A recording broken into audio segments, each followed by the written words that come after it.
Hello मेरे प्यारे student, स्वागत है आपका आपके अपने यूट्यूब चैनल जितेंद्र सर 94 पर। तो मेरे प्यारे स्टूडेंट, आज मैं लेके आया हूँ आपके लिए कक्षा 10 का ज्योग्राफी का पहला अध्याय। और उस पहला अध्याय का नाम है भारत संसाधन एवं उपयोग। भारत संसाधन एवं उपयोग से जितने सारे ऑब्जेक्टिव बनेंगे, सारा ऑब्जेक्टिव को आज मैं डिस्कशन करने वाला हूँ। और सारा ऑब्जेक्टिव भी आई टाइप के मिलने वाले हैं आपको, तो बने रहिएगा मेरे साथ इस पूरे वीडियो में।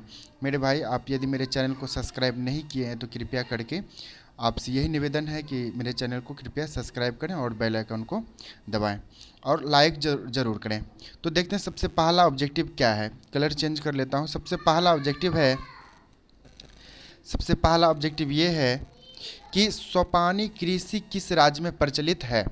सोपानी कृषि किस राज्य में प्रचलित है? ऑप्शन है बिहार का मैदानी क्षेत्र, उत्तराखंड, हरियाणा, पंजाब।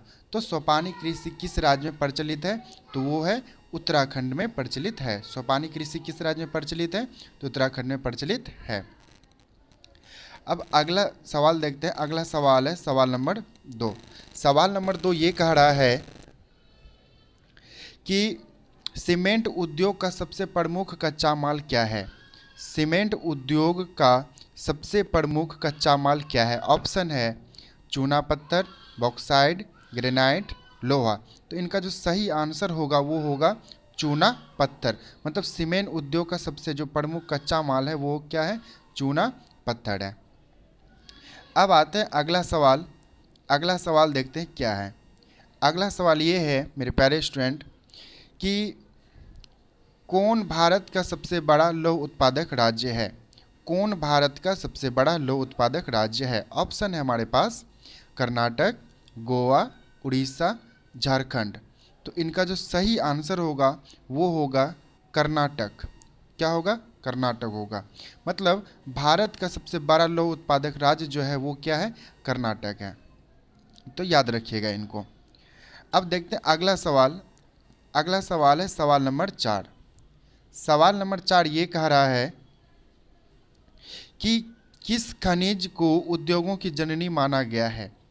किस खनिज को उद्योगों की जननी माना गया है? ऑप्शन है सोना, तांबा, लोहा, मैग्नीज। ठीक, तो हमारे पास 4 ऑप्शन है। इनका जो सही आंसर होगा वो होगा लोहा। तो किस खनिज को उद्योगों की जननी माना गया है? तो वो माना गया है किसको? लोहा को। अब आते हैं अगला सवाल। अगला सवाल है सवाल नंबर 5। सवाल नंबर 5 ये है कि इनमें कौन अधात्विक खनिज का उदाहरण है? इनमें कौन अधात्विक खनिज का उदाहरण है? ऑप्शन है सोना, चांदी, अवरक, टीन। तो इनका जो सही आंसर होगा वो होगा अवरक। मतलब अधात्विक खनिज का उदाहरण कौन है इनमें से? ये अवरक है। अब देखते हैं छठा नंबर सवाल। फटाफट देखेंगे हम लोग सारा सवाल को। छठा नंबर सवाल ये कह रहा है कि भारत में लगभग कितने प्रकार के खनिज पाए गए हैं? भारत में लगभग कितने प्रकार के खनिज पाए गए हैं? ऑप्शन है 50, 100, 150, 200। तो इनका जो सही आंसर होगा वो होगा 100। मतलब भारत में मतलब भारत में लगभग कितने प्रकार के खनिज पाए गए हैं? तो वो पाए गए हैं 100 के आसपास। अब देखते हैं हम लोग सवाल नंबर 7। सवाल नंबर 7 ये कह रहा है कि चरक का संबंध किस देश से था? चरक का संबंध किस देश से था? ऑप्शन है म्यांमार, श्रीलंका, भारत से, नेपाल से। इनका जो सही आंसर होगा वो होगा कौन? भारत से। चरक का संबंध किस देश से था? तो वो होगा भारत से था। 8वां नंबर सवाल देखते हैं। सवाल नंबर 8 ये कह रहा है कि भारत का प्रथम तेल शोधक कारखाना कहाँ स्थित है? भारत का प्रथम तेल शोधक कारखाना कहाँ स्थित है? ऑप्शन है मथुरा, बरौनी, डिगबोई, गुवाहाटी। तो इनका जो सही आंसर होगा वो क्या होगा? डिगबोई होगा। मतलब भारत का प्रथम तेल शोधक कारखाना कहाँ पे स्थित है? तो वो होगा इसका डिगबोई में स्थित है। अब आते हैं सवाल नंबर 9 को देखते हैं। सवाल नंबर 9 ये कह रहा है कि मैग्नीज उत्पादन में भारत का विश्व में क्या स्थान है? मैग्नीज उत्पादन में ये भारत का विश्व में क्या स्थान है? ऑप्शन है प्रथम, द्वितीय, तृतीय, चतुर्थ। इनका जो सही आंसर होगा वो होगा कौन सा तृतीय मतलब तीसरे स्थान पे हैं। मैग्नीज उत्पादन में भारत जो है ना विश्व में कितने स्थान पे है, तीसरे स्थान पे हैं, याद रखिएगा। अब आते हैं सवाल नंबर 10। सवाल नंबर 10 ये कह रहा है कि मरुस्थलीय मृदा का विस्तार निम्न में से कहाँ है। मरुस्थलीय मृदा का विस्तार निम्न में से कहाँ है। ऑप्शन है उत्तर प्रदेश, राजस्थान, कर्नाटक, महाराष्ट्र। ठीक, तो हमारे पास 4 ऑप्शन है, देखते हैं कौन सा ऑप्शन सही होगा। तो इनका जो सही आंसर होगा वो होगा कौन सा, राजस्थान। मरुस्थलीय मृदा का विस्तार निम्न में से कौन सा राज्य में है, तो वो होगा राजस्थान में, याद रखिएगा। अब आते हैं सवाल नंबर 11। सवाल नंबर 11 देखते हैं।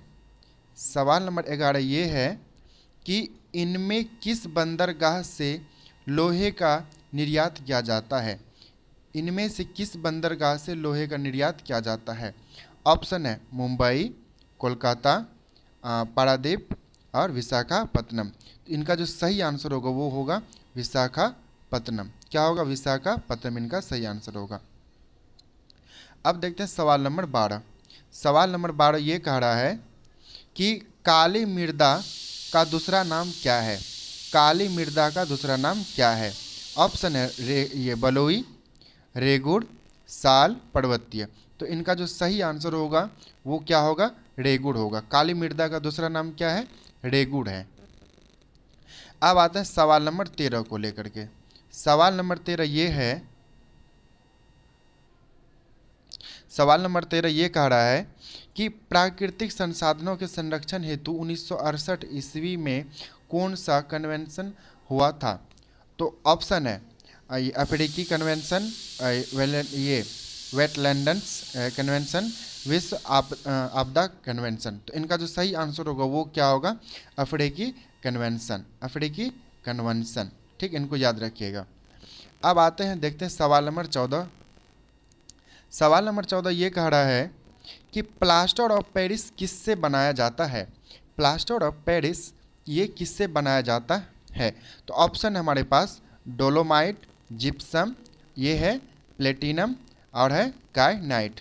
तो प्लास्टर ऑफ पेरिस जो बनाया जाता है वो बनाया जाता है किससे, जिप्सम से बनाया जाता है। किससे बनाया जाता है, जिप्सम से बनाया जाता है। अब देखते हैं सवाल नंबर 15। सवाल नंबर 15 ये कह रहा है कि निम्नांकित में किस खनिज का सबसे बड़ा उत्पादक राज्य उड़ीसा में है।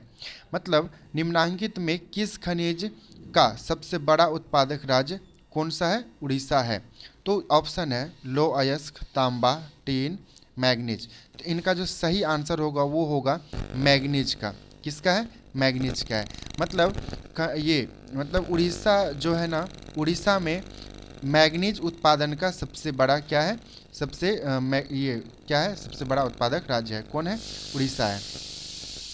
अब देखते हैं हम लोग सवाल नंबर 16 को। सवाल नंबर 16 ये कह रहा है कि भारत में तांबा का कुल भंडार कितना है। भारत में तांबा का कुल भंडार कितना है। ऑप्शन है 100 crore ton, 125 crore ton, 150 crore ton, 175 crore ton. तो इनका जो सही आंसर होगा वो होगा 125 करोड़ टन। मतलब भारत में तांबा का जो कुल भंडार है वो है कितना, 125 करोड़ टन है। इनको याद रखिएगा। अब देखते हैं हम लोग सवाल नंबर 17। सवाल नंबर 17 ये कह रहा है कि एल्युमिनियम बनाने के लिए किस खनिज की आवश्यकता पड़ती है। एल्युमिनियम बनाने के लिए किस खनिज की आवश्यकता पड़ती है। ऑप्शन है मैग्नीज, टीन, लोहा, बॉक्साइट। तो मैग्नीज बनाने के लिए किस खनिज की आवश्यकता पड़ती है, तो वो पड़ता है बॉक्साइट का। मैग्नीज बनाने एल्युमिनियम बनाने के लिए, मिस्टेक हो गया, एल्युमिनियम बनाने के लिए किस खनिज की आवश्यकता पड़ती है, तो वो पड़ता है बॉक्साइट का। अब आते हैं सवाल नंबर 18। सवाल नंबर 18 ये कह रहा है कि इनमें से कौन लोह युक्त खनिज का उदाहरण है। इनमें से कौन लोह युक्त खनिज का उदाहरण है। तो देखते हैं कौन सा होगा। ऑप्शन है मैग्नीज, अभ्रक, बॉक्साइड, चूना पत्थर। तो इनका जो सही आंसर होगा वो होगा मैग्नीज। मैग्नीज क्या है, लोह युक्त खनिज का एक उदाहरण है।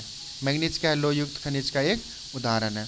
अब देखते हैं हम लोग सवाल नंबर 19।